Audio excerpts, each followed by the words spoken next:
আলোচনার প্রথম অংশ হচ্ছে ডেস্টিনির ব্যবসার আপডেট। আমরা ডেস্টিনির ব্যবসাটা শুরু করতে পারতেছি না, গত 9 মাসের বেশি সময় হয়েছে বিভিন্ন প্রতিকূলতার জন্য। তার মধ্যে 1 নম্বর প্রতিকূলতা ছিল আমাদের যে 173/22-এর যে বোর্ডের চেয়ারম্যান, ইনি প্রায় 14-15 মাস ধরে বাংলাদেশে নাই, বাংলাদেশের বাইরে অবস্থান করতেছেন। অথচ অদ্ভুত ব্যাপার হলো 173/22-এর সমস্ত ক্ষমতা দেয়া আছে চেয়ারম্যানকে, এরপর বোর্ডকে। বোর্ড অবশ্যই মত না হলে চেয়ারম্যানের ক্ষমতা আবার জিরো। চেয়ারম্যান বোর্ডের সাথে পরামর্শ করে সব কাজ করতে হবে। তো এখানে যেটা হয়ে গেছে সেটা হচ্ছে চেয়ারম্যান সাহেব ওখান থেকে বসে বসে বোর্ড মিটিং করেন আর হুকুম তামিল করেন, এবং এটা যখন বোর্ডের অন্যান্য কর্মকর্তারা অসন্তুষ্ট হলেন, পরিচালকরা, তখন উনি তাদেরকে বাদ দিয়ে একা একা সিদ্ধান্ত নেওয়া শুরু করলেন সবকিছু। তো ওনার সিদ্ধান্তের মধ্যে যেগুলো ভুল ছিল সেটা হচ্ছে উনি আরেকটা খনি সম্পত্তি বিক্রি করার নির্দেশ।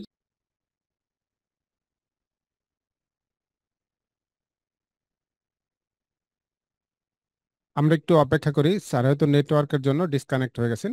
খুব শীঘ্রই কানেক্ট হবেন। জি স্যার, আপনার মাইক্রোফোনটা অন করে বলবেন, আপনার মাইক্রোফোনটা অফ হয়ে গেছে। সরি আমার, না আমি কতক্ষণের জন্য এক্সিট হয়ে গেলাম কেন বুঝলাম না, আবার এন্ট্রি হলো। জি এক্সিট হয়ে মাইক্রোফোন অফ হয়নি, আমি এক্সিট হয়ে গেছি আবার এন্ট্রি হয়েছি আর কি।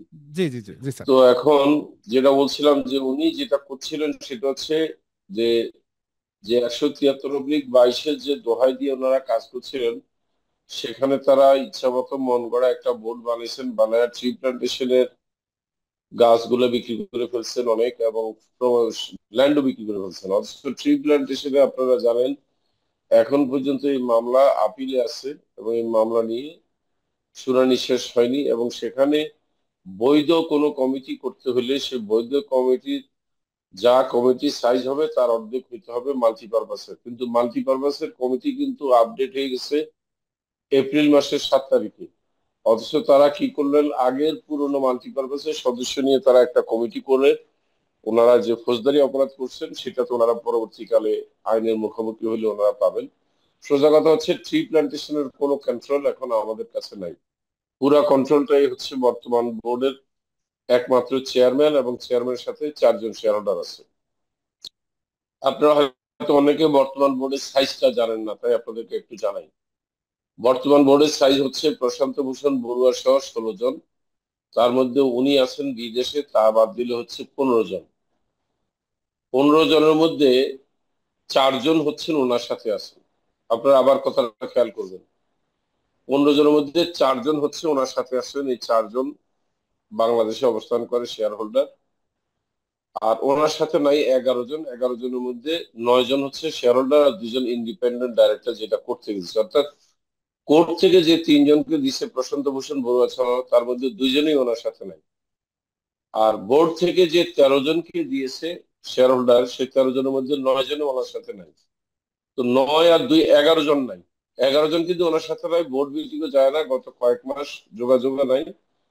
আর উনি কাজ করছেন উনি একা, আর ওই 4 জনকে নিয়ে এসে, 4 জনের নাম আপনারা জানলে আপনাদের সুবিধা হবে।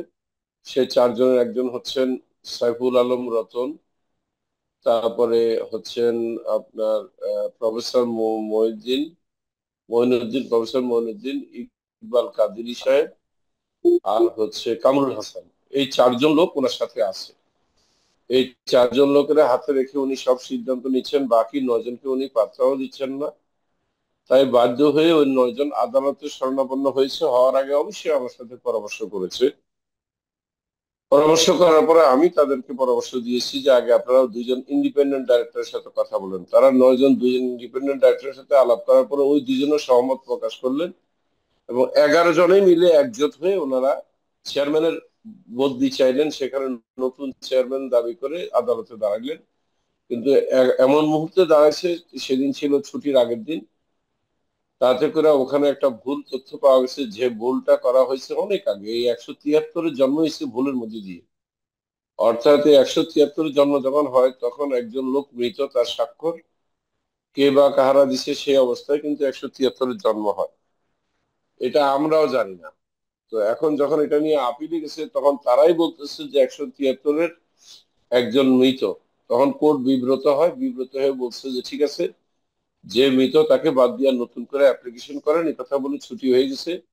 সেই ছুটির মেয়াদ শেষ হবে 19 অক্টোবর, তার মানে 20 তারিখে এই বোর্ড যারা এই চেয়ারম্যানের সাথে একমত নয় তারা আবার দাঁড়াবে যথারীতি চেয়ারম্যানের অপসারণের জন্য। এর ভিতরে চেয়ারম্যান সহ যে 4 জন আছে এরা যতটুকু করার করে যাচ্ছে, এটা আপনাদের, যেহেতু আপনারা ফোরামের হাইস্ট বেনিফিশিয়ারি, আপনাদের এটা জানা দরকার আছে। আজকের মিটিংটা শুধু পিএইচডি নয়, আমি লিখেছি পিএইচডি ও ডায়মন্ডদেরকে নিয়ে, ডায়মন্ডরাও এখানে আছে। তাহলে পরিস্থিতি কি হলো? পরিস্থিতি হলো যে বর্তমান বোর্ড মেজরিটি লোকের সাথে নেই, তারা একটা ছোট্ট অংশ, অর্থাৎ 4 জনের সাথে বোর্ড কাজ করতেছে, আর 9 জনই নাই। আমি কয়েকদিন আগে দেখলাম একটা পোস্ট, আশরাফুল আমিন, সে বলছে যে ম্যাক্সিমাম শেয়ার হোল্ডার যদি আমাকে না চায় লিখিত দেয় আমি থাকবো না। লিখিত দেওয়ার কি আছে? সে শুধু এটা লিখিত দেখ যে ম্যাক্সিমাম বোর্ড তার সাথে আছে, এটা লিখিত দিয়ে সব প্রমাণ করে থাকুক, কারো আপত্তি নাই। যে এটা আপনাদের অবগতির জন্য জানাই দিলাম। এখন আমরা যেহেতু ডেস্টিনি 2000-এর ব্যবসার মধ্যে কোনো ভূমিকা রাখতে পারতেছি না, আমি এবং হোসেন সাহেব, আমাদেরকে কাজ করতে দেওয়া হচ্ছে না, ডিস্টার্ব করা হচ্ছে। আইনি প্রক্রিয়া আমরা অবশ্যই কোর্টে যাব, আদালতে যাব আমাদের অধিকার আদায়ের জন্য। আপনারা আরেকটা জিনিস জেনে রাখেন, আপনাদের কাছে একটা ভুল তথ্য দিয়ে বাড়াচ্ছে যে আমরা নাকি বর্তমান বোর্ডে শেয়ারও নাই, আমাদের নাকি শেয়ারও চলে গেছে। এই কথাটা প্রকাশ্যে বলে বেড়াইছে সাইফুল আলম রতন ডায়মন্ড, সে বলে বেড়াইছে। তো আপনাদের অবগতির জন্য বলি, আমি এই কিছুদিন আগে, মাত্র কিছুদিন আগে, আমাদের যে অডিটের যে হেড ছিল ডেস্টিনি 2000, মাহবুব, সে মাহবুবকে দিয়ে আমি একটা ফর্ম 12 এবং 10 এগুলার কপি উঠেছি। সেখানে দেখলাম এখনো জয়েন্ট স্টকে অ্যাক্টিং চেয়ারম্যান হিসেবে হোসেন আছেন, অ্যাক্টিং এমডি হিসেবে আমি আছি, এবং ডাইরেক্টর এরা সবাই আছে, কেউ বাদ নাই। বরং বরং যারা এখন তথাকথিত বোর্ড চালাচ্ছেন, এই যে শেয়ার হোল্ডারদের মধ্যে অল্প কয়েকজন ছাড়া কেউ সেই জয়েন্ট স্টকের আপডেটের মধ্যে নাই। এখন তারপরেও আমরা আইনি প্রক্রিয়ায় কাজটা করতে চাই, এই জন্য ধৈর্য ধরে আছি, আমাদের ধৈর্যের বাঁধ ভাঙে নাই। কিন্তু আমরা তো একদম বসে থাকলে হবে না। আপনারা জানেন যে ডেস্টিনি টোটাল বিজনেসটাকে যদি মূল্যায়ন করা হয়, তার অর্ধেক হচ্ছে ডেস্টিনি 2000-এর সাথে এমএলএম ব্যবসা, আর অর্ধেক হচ্ছে ডেস্টিনি মাল্টিপারপাসের সাথে সমবায় সমিতি। এর কারণ হচ্ছে, দেখেন, আপনি যে ট্রি প্লান্টেশনকে বিবেচনা করেন, ট্রি প্লান্টেশনের অর্ধেক মালিক কিন্তু সমবায় সমিতি, অর্ধেক মালিক হচ্ছে ডেস্টিনি 2000। তার মানে ট্রি প্লান্টেশনের ক্ষেত্রে কোনো সিদ্ধান্ত ডেস্টিনি 2000 এককভাবে নেওয়ার আইনত বৈধতা নেই। আর মাল্টিপারপাসের উপরে ডেস্টিনি 2000-এর বিন্দু মাত্র ক্ষমতা নেই, কোনো সিদ্ধান্ত নেই। কারণ মাল্টিপারপাস স্থানীয় সরকারের আন্ডারে, অধিদপ্তরের আন্ডারে নিবন্ধিত, এটা কোনো জয়েন্ট স্টক থেকে নয়।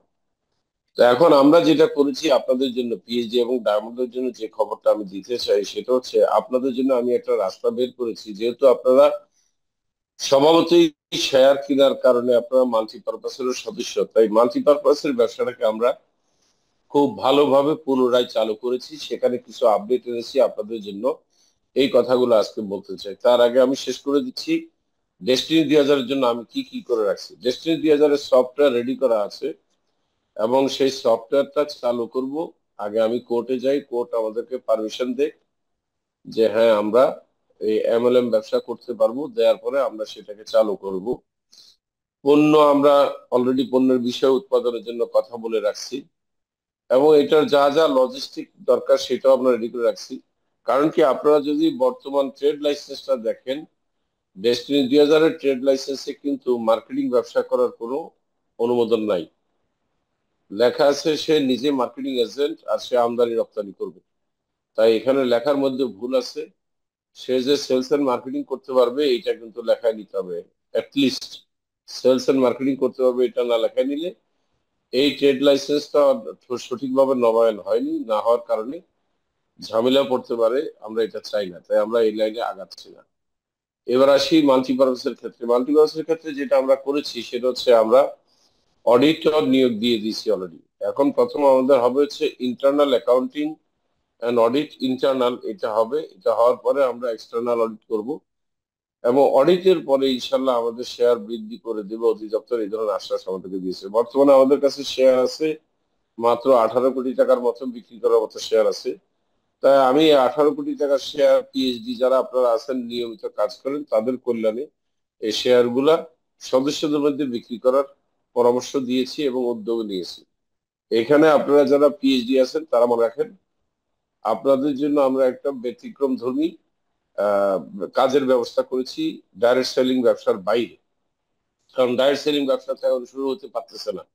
সেটা কি, আপনাদের সবাইকে মাল্টিপারপাসের বিপণন প্রতিনিধি ও গ্রাহক সেবা এজেন্ট হিসেবে আমরা আপনাদেরকে নিয়োগ দেবো। ইয়ে থেকে যদি আপনার মিনিমাম 500 টাকার শেয়ার কিনা থাকে, আপনি যদি মাল্টিপারপাসের শেয়ার হোল্ডার হয়ে থাকেন, আর যারা শেয়ার হোল্ডার নন তাদের জন্য সমস্যা নাই, আপনি 1000 টাকার শেয়ার কিনে রাখেন, কিনলে আপনি শেয়ার হোল্ডার হয়ে যাবেন, তখন আপনাকে আমরা নিয়োগ দিতে পারবো। নিয়োগ নেওয়ার পরে যে কাজটা করবেন, আপনি মোবাইল ফোনে ঘরে বসে কাজটা করতে পারবেন, আপনি আমাদের অফিসে আসতে হবে না।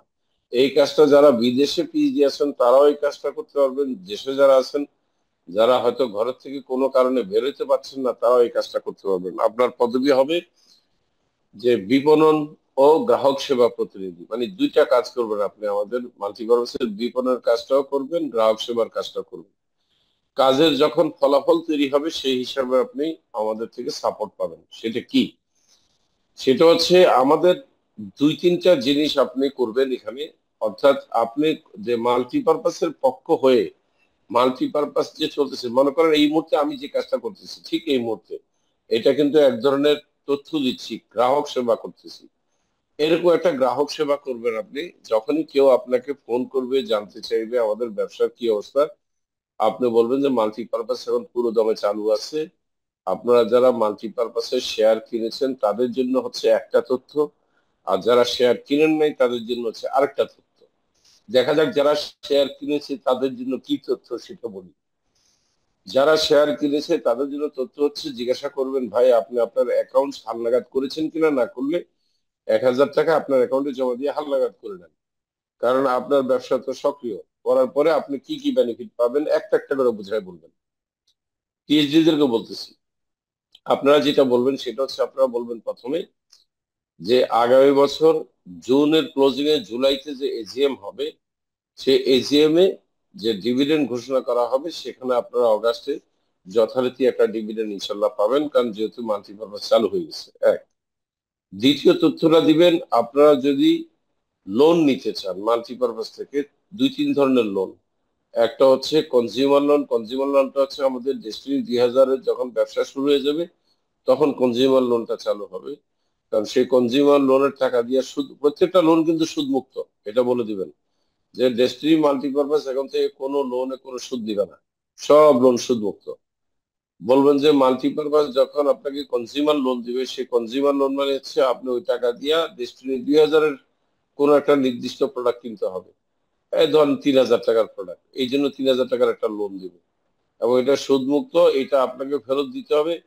আপনি যখন প্রথম এক সাইকেল করে ফেলবেন বা এক সাইকেল সমান ইনকাম করবেন, তখন আপনার থেকে এই টাকাটা অটোমেটিকলি ডেস্টিনি 2000 কেটে মাল্টিপারপাসকে দিবে। এটা গেল কনজিউমার লোনের অবস্থা।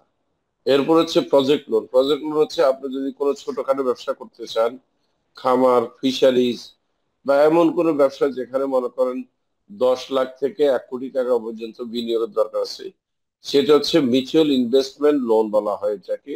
অর্থাৎ এই লোনটা হচ্ছে আপনি একা না, আপনি 1/10 আপনি ইকুইটি রাখবেন হচ্ছে মাল্টিপারপাসের অ্যাকাউন্টে। আপনার অ্যাকাউন্টে মনে করেন প্রজেক্টের দাম হচ্ছে 10 লাখ টাকা, আপনি 1 লাখ টাকা রাখবেন, বাকি 9 লাখ টাকা আপনাকে মাল্টিপারপাস লোন দিবে। লোন দেওয়ার পরে সেই প্রজেক্টকে মনিটরিং করার জন্য দুইজন লোক দিবে, যারা আপনার প্রজেক্টকে হিসাবও রাখবে, মনিটরিংও রাখবে, এবং তাদের বেতন আসবে আপনার প্রজেক্টের থেকে। এবং সেই প্রজেক্টে যা লাভ হবে সেই লাভের অংশ থেকে আপনি কিস্তি দিবেন ধীরে ধীরে। এই হচ্ছে হিসাব। এবং যখন কিস্তি শোধ হয়ে যাবে তখন এই প্রজেক্টের পুরো মালিক আপনি। আর কিস্তি শোধ না হওয়া পর্যন্ত ওই কিস্তি দেওয়ার পরে যা মুনাফা থাকবে সেই মুনাফার অর্ধেক আপনার, অর্ধেক ইয়ের মাল্টিপারপাস। এটাকে আমরা বলি প্রজেক্ট লোন। আর যদি বড়, যদি ইন্ডাস্ট্রি করতে চান কোটি টাকার উপরে, সেটাও আছে, লং টার্ম ইনভেস্টমেন্ট আছে। এই ধরনের বিভিন্ন সুবিধাগুলোর কথা তুলে ধরবেন। যে আপনি যদি মাল্টিপারপাসের এখন সদস্য থাকেন, শেয়ার হোল্ডার থাকেন, আপনি বিবিধ সুবিধার মধ্যে আসতে পারবেন। আপনি দয়া করে আপনার অ্যাকাউন্টটা হালনাগাদ করে দেন 1,000 টাকা দিয়ে, এবং আপনার বেনিফিটও যাবে। এটা বলতেছেন কাকে? এটা বলতেছেন যিনি অলরেডি 8.5 লক্ষ লোকের মধ্যে আছেন তাকে। আর যারা মাল্টিপারপাসের থেকে সাথে শুরু থেকে নাই, এরকম হচ্ছে 35 লাখ প্লাস পাওয়া গেছে। এই 35 লাখ লোককে আপনি ইয়ে করবেন, তথ্যটা দিবেন যে আপনি যদি এখন 1,000 টাকা শেয়ার কিনেন লিস্ট, তাহলে আপনি মাল্টিভার্সের শেয়ার হোল্ডার হয়ে যাচ্ছেন, এবং আপনি এই বেনিফিট গুলো পাবেন যেগুলো একটু আগে বললাম এক্সিস্টিং শেয়ার হোল্ডারদের জন্য। এতে করে যখন রেজাল্ট তৈরি হবে, মনে করেন কোনো তো একটা রেজাল্ট তৈরি হবে, সে রেজাল্ট কি? সে সদস্যটা 1,000 টাকা ডিপোজিট করলো, 1,000 টাকার একটা রেজাল্ট তৈরি হলো। এইভাবে আপনার সেলস ভলিউম গুলা কাউন্ট করা হবে। সেই সেলস ভলিউম যদি 20,000 টাকার উপরে হয়, তাহলে কোনো এক মাসে যদি 20,000 টাকার উপরে সেলস যদি ফিগার এমন হয়, সেই মাসে আপনাকে, আপনি পিএইচডি কে, আপনি শেয়ার হোল্ডারকে মাল্টিপারপাস অর্ধেক টাকা লোন দিবে, এবং সেই লোনের টাকা আপনাকে পরিশোধ করতে হবে 12 মাস পরে যে। অর্থাৎ আপনি এখনই শোধ করবেন না, 12 মাস পরে কিস্তিতে শোধ করবেন, কোনো সুদ নেই। এইভাবে লোন আপনাকে দেওয়া হবে, 12 মাস ব্যাপী দেওয়া হবে। 1 মাস, 2 মাস, 3 মাস, 12 মাস পরে দেওয়া, প্রত্যেক মাসে দেওয়া হবে যতটুকু ওই মাসে আপনি সেলস করে আপনার মাল্টিপারপাসকে আপনি অর্থ এনে দিয়েছেন, তার অর্ধেক পরিমাণ। কিন্তু এইটার পরিমাণ কিন্তু সর্বোচ্চ 50-এর উপর দেওয়া যাবে না। মনে করেন আপনি 1 লাখ টাকা পর্যন্ত আইনে দিচ্ছেন, 50,000 টাকা লোন পাইছেন, ঠিক আছে, কিন্তু যদি 2 লাখ টাকা আইনে দেন, তার অর্থ এই না যে আপনি 1 লাখ টাকা লোন পাবেন। লোন আপনি সর্বোচ্চ 50,000-ই পাবেন। যদি আপনি 2 লাখ আইনে দেন, সেই ক্ষেত্রে আপনার লাভ হবে কি, পরের মাসে আপনারা গ্রাহক সেবার কাজটা যদি কোনো কারণে ফেল করেন, করতে নাও পারেন, কিন্তু পরের মাসেও আপনি 50,000 পাবেন। তার মানে সর্বোচ্চ 1 বছরে আপনি যখন 12 লক্ষ টাকার টোটাল করে দেবেন, আমাদের বিজনেস আইনে দেবেন, তার 6 লক্ষ টাকা পর্যন্ত আপনি 12 মাসে 50,000 করে লোন পাবেন। কিস্তির কোনো চাপ নাই এবং ইন্টারেস্টও নাই। এইটা হচ্ছে একটা বেনিফিট আমরা তৈরি করেছি যিনি বিপণন ও গ্রাহক সেবা প্রতিনিধি, তার জন্য। এইটা গেল একটা। দ্বিতীয়টা হচ্ছে মাল্টিপারপাসকে সাথে রেখে, এবং আপনাদের যে আমরা অনেকগুলো কোম্পানি কিন্তু তৈরি করেছিলাম, সেই কোম্পানিগুলোর মালিকানা এনে আমরা একটা রিয়েল এস্টেট কোম্পানি বিল্ড করতেছি, যেটার নাম হচ্ছে স্বপ্ন শহর লিমিটেড। আপনারা স্বপ্ন শহর লিমিটেডে কিভাবে মালিক হবেন সেটা বুঝাইতে গেলে আমি এখানে আপনাদের সাথে এখানে আলোচনা বুঝাইতে পারবো না। আপনাদের সবাইকে কিন্তু মালিকানা নিয়ে আসা হবে ওইটা, সবাই থাকবেন সেখানে মালিক। আর এর বাইরে আপনারা হতে পারবেন সেলস এজেন্ট। সেলস এজেন্ট নেব আমরা কম বেশি 20,000-এর মতো। এখন আমি তো জানি আমাদের তো পিএইচডি 20,000 নাইও, তার মানে আমরা সিলভারও নেব, আমরা এক সাইকেল দাঁড়িয়ে নেবো, যেহেতু 20,000 নেব।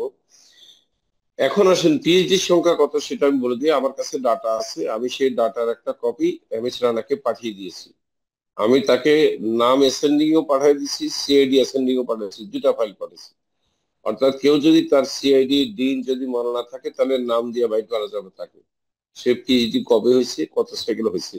আর যদি সে তার সিআইডি নাম্বারটা মনে রাখে, তাহলে সিআইডি নাম্বার দিয়ে বাইট করা যাবে। অর্থাৎ আমাদের এখানে বর্তমানে যে অ্যাডক কমিটি করা হয়েছে 171 জনের, আমি শুনেছি 30 থেকে 40 জনের নাম আসছে যারা প্রকৃত পিএইচডি নয়। এদেরকে আমরা করতে হবে, মাইনাস করতে হবে, করে এদেরকে বলতে হবে যে তোমরা অপেক্ষা করো, ভবিষ্যতে তোমরা পিএইচডি হলে তোমরা আসতে পারবে। এখন যারা প্রকৃত পিএইচডি তারা এখন অ্যাডক কমিটিতে থাকুক।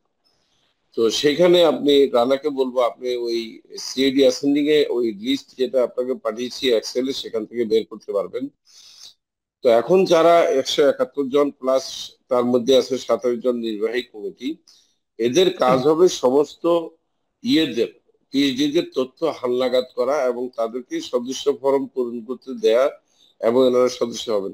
কারা কারা সদস্য হতে পারবে? কেবলমাত্র 608 নম্বর স্টেটমেন্ট পর্যন্ত যারা পিএইচডি হয়েছে, তারা এই পিএইচডি ফোরামের সদস্য হতে পারবে। সদস্য পদ হচ্ছে এককালীন আপনার 5,000 টাকা, কিন্তু এখন 5,000 টাকা আপনি দিতে পারবেন না, আমরা জানি। অন্তত 1,000 টাকা দেন, আর বাকিটা বাকি থাকুক। ভবিষ্যতে আপনি জানতে পারবেন যে কিভাবে পিএইচডি ফোরাম থেকে আপনি অন্যান্য বেনিফিট পাবেন। এখন এই যে অ্যাডহক কমিটি, এদের কাজ কি? এদের কাজ শুরু হয়ে গেছে মনে করেন 15ই সেপ্টেম্বর থেকে, কথার কথা, এবং 15ই ডিসেম্বরের মধ্যে তাদের উপরে কয়েকটা কাজের দায়িত্ব দেওয়া আছে। 1 নম্বর কাজ হচ্ছে তারা পিএইচডি দের তথ্য হালনাগাদ করে একটা লিস্ট তৈরি করবে কতজন পিএইচডি আছে।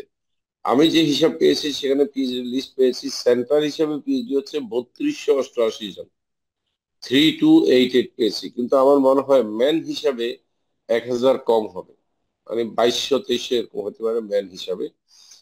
তো এখন এটা হালনাগাদ করবে এবং পিএইচডি দেরকে অন্তর্ভুক্ত করে নেবে, এটা হলো এই অ্যাডহক কমিটির 1 নম্বর কাজ। দ্বিতীয় কাজ হচ্ছে অ্যাডহক কমিটি একটা গঠনতন্ত্র তৈরি করবে, নীতিমালা তৈরি করবে, একটা ফর্ম তৈরি করবে, এবং তারা এর ভিতরে কিছু কাজ করবে। যে সমস্ত পিএইচডিরা মারা গিয়েছেন, যাদের পরিবার খুব মানে মানবেতর জীবন যাপন করতেছে, যারা মানে অসুস্থ হয়ে পড়ে আছে, এদের সবার খোঁজ খবর নেবে, নিয়ে এদের কিভাবে পুনর্বাসন করা যায়, কিভাবে তাদেরকে সহযোগিতা করা যায়, এই ব্যাপারে আমার সাথে পরামর্শ করে তারা কাজ করবে। এরপরে এই পিএইচডি ফোরামের আরেকটা কাজ আছে, তারা একটা ওয়েবসাইট ডেভেলপ করবে, ফেসবুকের একটা পেজ খুলবে, তারা ইউটিউবে একটা ইয়ে খুলবে, অ্যাকাউন্ট খুলবে, এই কাজগুলো করবে, তারা এগুলো গোছায় দিবে। এরপরে এই পিএইচডি ফোরাম কি করবে, নতুন যে ফোরামটা হবে, যেটা ইলেকশনের মাধ্যমে হবে, সেটার একটা ইলেকশনের ব্যবস্থা করবে, করে সেখানে সকল পিএইচডি দের ভোটের মাধ্যমে, যে 2200 পিএইচডি আছে, এই 2200 পিএইচডির ভোটের মাধ্যমে একটা নতুন পিএইচডি ফোরাম করে দেবে। এখন আগে আমাদের চিন্তা ছিল সারা বাংলাদেশে একটা পিএইচডি ফোরাম করলে হবে, বিভাগীয় করার দরকার নাই, কিন্তু আমার কাছে জানি কেন মনে হয়েছে, আপনাদের সাথে আমি পরামর্শ করতে চাই, আমার মনে হচ্ছে বিভাগীয় পিএইচডি ফোরাম লাগতে পারে। তা না হলে 2200 এরপরে হয়ে যাবে হাজার হাজার। এত বড় সাইজের পিএইচডি ফোরাম সামলানো একটা একটা কেন্দ্রীয় কমিটি ইয়ে দিয়ে খুব একটা সহজ হবে বলে মনে হয় না।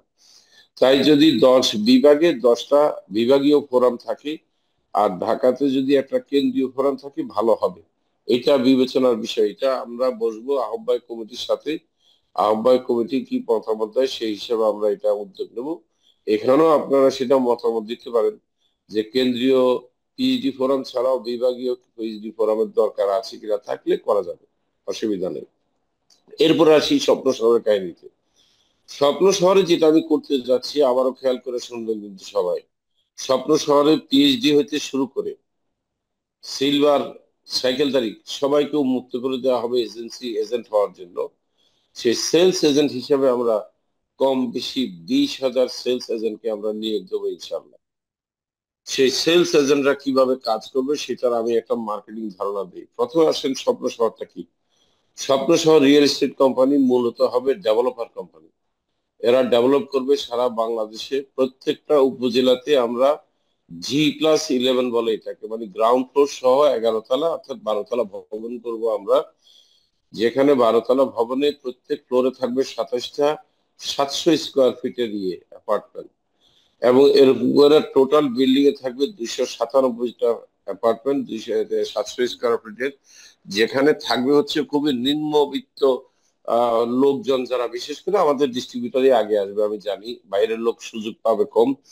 আমাদের যে সমস্ত ডিস্ট্রিবিউটররা নিম্নবিত্ত, তাদের জন্য এই সুবিধাটা তৈরি করা হচ্ছে উপজেলা ভিত্তিক। সেখানে ওনারা এই 700 স্কোয়ার ফিটের এই মাত্র 4,000 টাকা স্কোয়ার ফিট ধরে ওনারা এটাকে কিনতে পারবে। আমরা প্রাথমিক এটা সিদ্ধান্ত নিচ্ছি, এখনো চূড়ান্ত সিদ্ধান্ত হয়নি।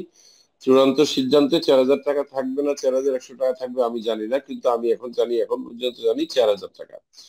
তো 4,000 টাকা স্কোয়ার ফিট এই 700 স্কোয়ার ফিটের অ্যাপার্টমেন্টের মূল্য আসবে মোট 28 লক্ষ টাকা।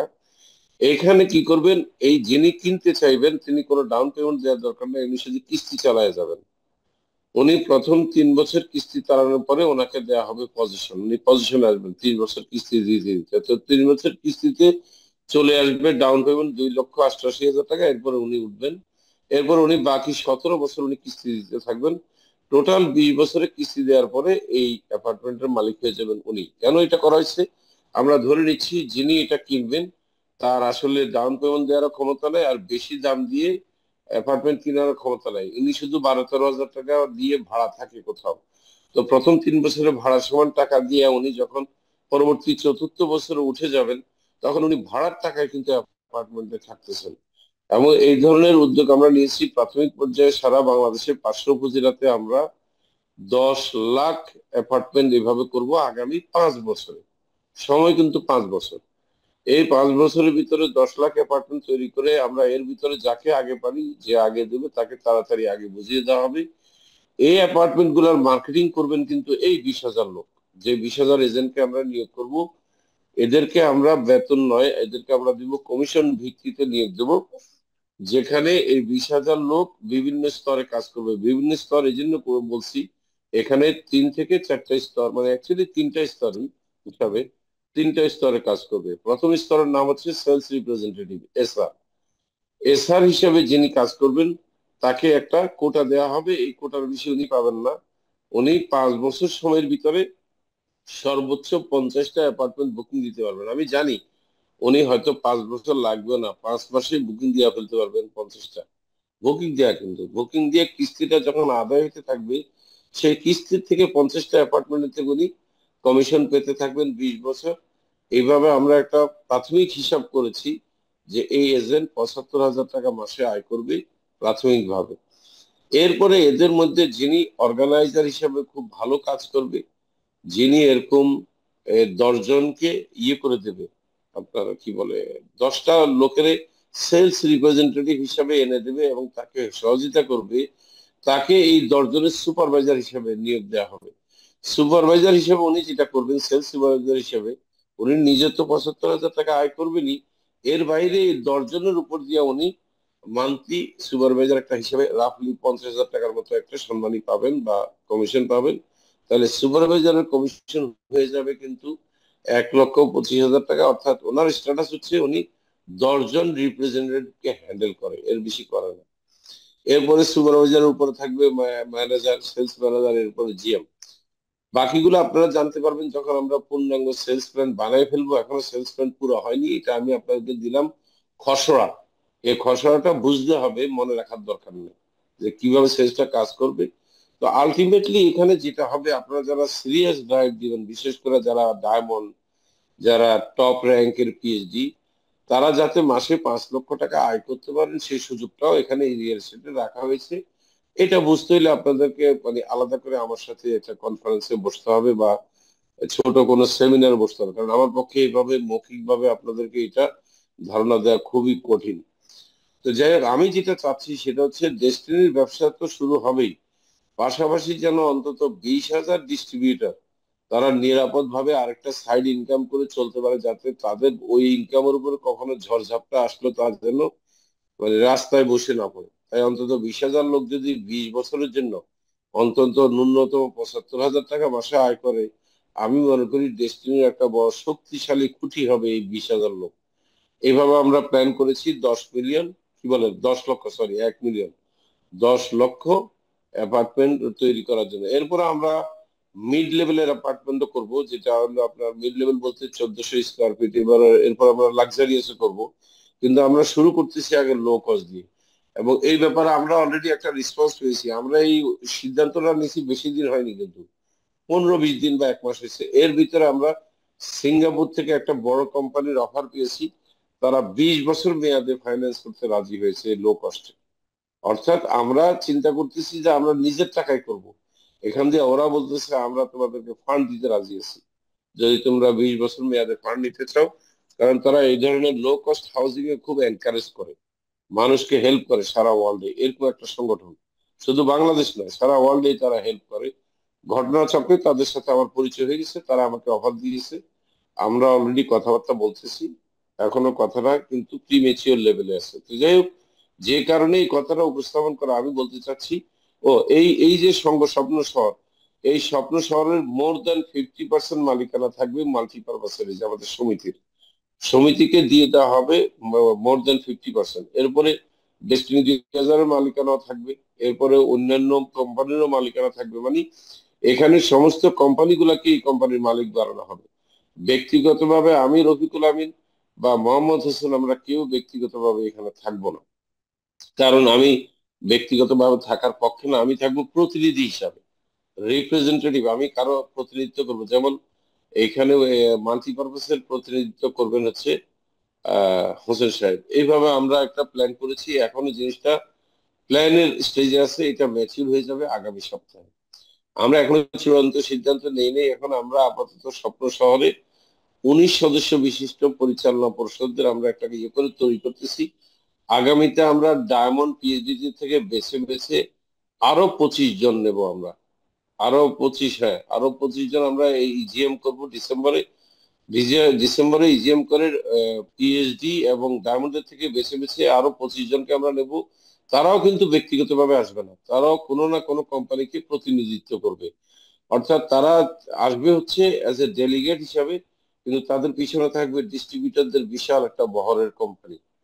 অর্থাৎ উদ্দেশ্য হচ্ছে এই 20,000-এর বাইরেও আরো 70-80 হাজার বা 1 লক্ষ ডিস্ট্রিবিউটরকে কোম্পানির মালিক বানানো, যেটা আমরা পরিকল্পনা করে ফেলেছি। মানে এই স্বপ্ন শহরের মালিকই হবে অন্তত ধরেন মিনিমাম 70,000, উপরে 1 লাখ থেকে 1.5 লাখ পর্যন্ত ডিস্ট্রিবিউটর হতে পারবে। কিভাবে হবে সেটা অন্য এক সময় আপনাদেরকে দেখাইতে পারবো, কারণ সবকিছু এভাবে মৌখিক ভাবে দেখানো যায় না।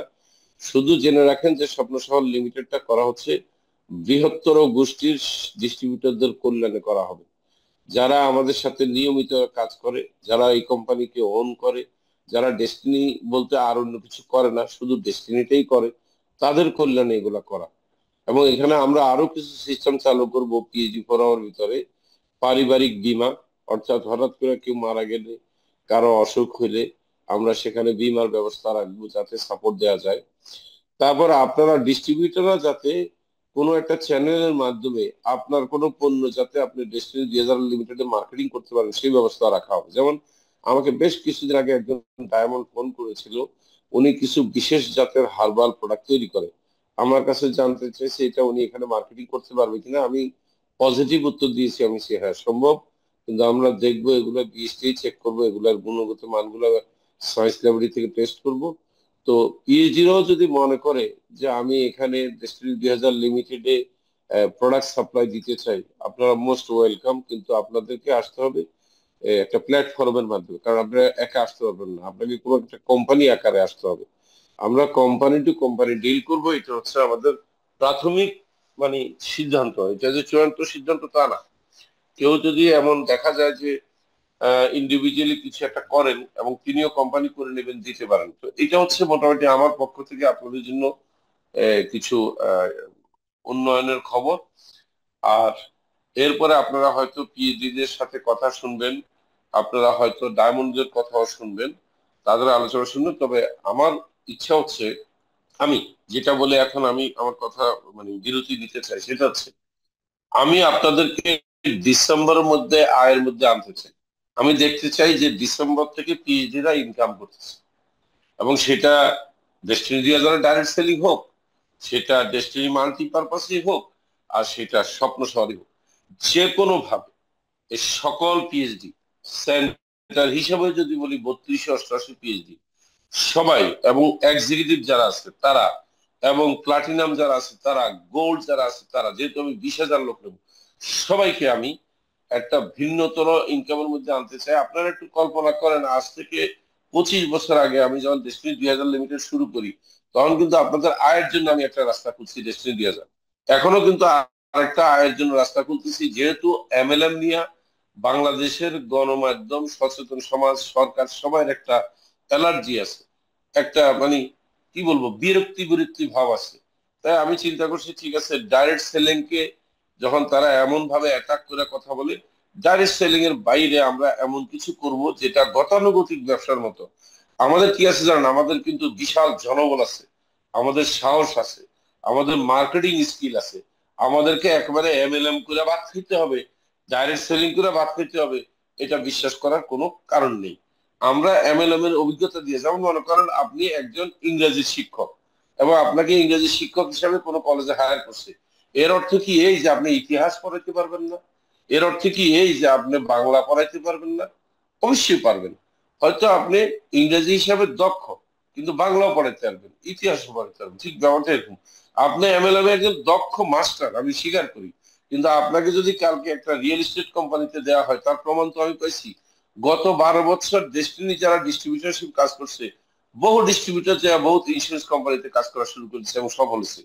বহু বহু ডিস্ট্রিবিউটর যায় এখন অনেক বড় বড় রিয়েল এস্টেট কোম্পানির মালিক হয়েছে, তারা কোটিপতি হয়ে গেছে এখন।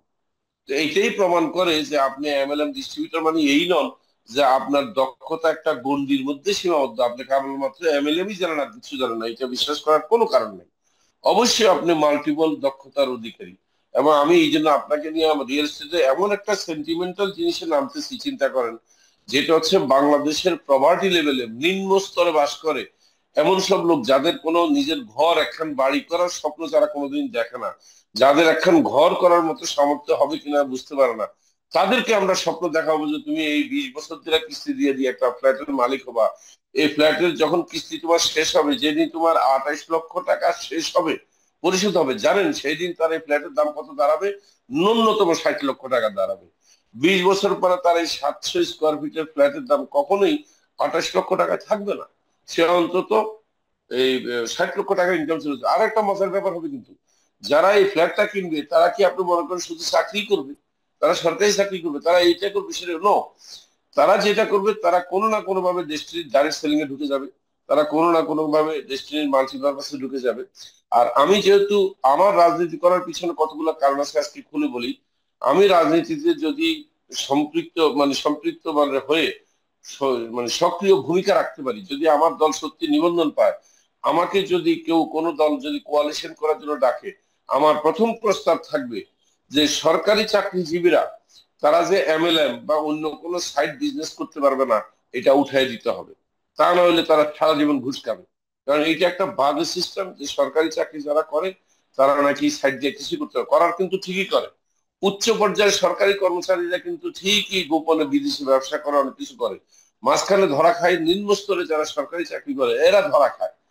এরা ওই আইনের কারণে কিছু করতে পারে না, তারা শুধু শেয়ারটা কিনতে পারে। দেখেন কি অদ্ভুত আইন, শেয়ার কিনতে পারবে, বাজার থেকে শেয়ার কিনতে পারবে, কিন্তু কোনো কোম্পানিতে তারা পার্টনার হতে পারবে না। এইটা করে কিন্তু দুর্নীতিকে প্রশ্রয় দেওয়া হয়েছে। আমি রাজনৈতিক দলের পক্ষ থেকে তখন আবেদন করব, না, এটা উঠাই দিতে হবে। মানুষ স্বাধীন, আমাদের বাংলাদেশের মানুষ স্বাধীন, সব স্বাধীন লোক স্বাধীনভাবে সব করবে। সে সরকারি চাকরিটা ঠিক মতো করলেই তো হলো, তার উপর এম্বার্গো দেওয়ার দরকার কি? তাইলে হবে কি, এই যে পুলিশের কনস্টেবল, তারপরে আপনার আনসার, বিডিআর, এরা সবাই তাহলে কিন্তু একটা কোনো না কোনো ভাবে একটা পার্ট টাইম ব্যবসাতে কিন্তু জড়িত হতে পারবে, এতে কোনো আপত্তি নেই। দেখেন ইংরেজরা যখন আইন করে গেছে, ইংরেজরা কেন আইন করছে যারা রাষ্ট্রীয় চাকরি করবে তারা কেন ব্যবসা করতে পারবে? তাদের একটা কুমতলব ছিল, তাদের একটা বদ মতলব ছিল। তারা এটা হইতে দেয়নি, তারা স্বনির্ভর হইতে দেয়নি সরকারি কর্মচারীদেরকে, তারা যাতে স্বনির্ভর হয়, এটা ছিল ইংরেজদের কুমতলব। কিন্তু আমরা সেই কুমতলবটাকে কিন্তু বাস্তব করে রেখে দিছি, আমরা এটার থেকে আর লড়ি নেই, ওইভাবেই আছে, তাই না? তো আমরা এটাকে নাড়তে চাই, যে কারণে আমার রাজনীতিতে আসা, আরো কিছু সংস্কার আনতে চাই রাজনীতিতে। ব্যবসা বান্ধব যেন বাংলাদেশ হয়, এই বাংলাদেশটা যেন চাকরি বান্ধব না হয়। চাকরি বান্ধব করতে গেলে কত লোকের চাকরি দিবেন আপনি? বাংলাদেশে আপনি সরকারি চাকরি খুব বেশি হলে 10 লাখ বানাতে পারবেন। তা আমরা কি লোক, কর্মক্ষম লোক 10 লাখ? বর্তমানে যে অবস্থা শুনেছি আমি, 4 কোটি লোকের কিন্তু কর্মসংস্থান দরকার। 4 কোটি লোকের, চিন্তা করতে পারেন কি বিভৎস ব্যাপার স্যাপার। তো এই জন্য আমি আপনাদের কাছে বলবো যে আপনারা প্রস্তুতি নেন।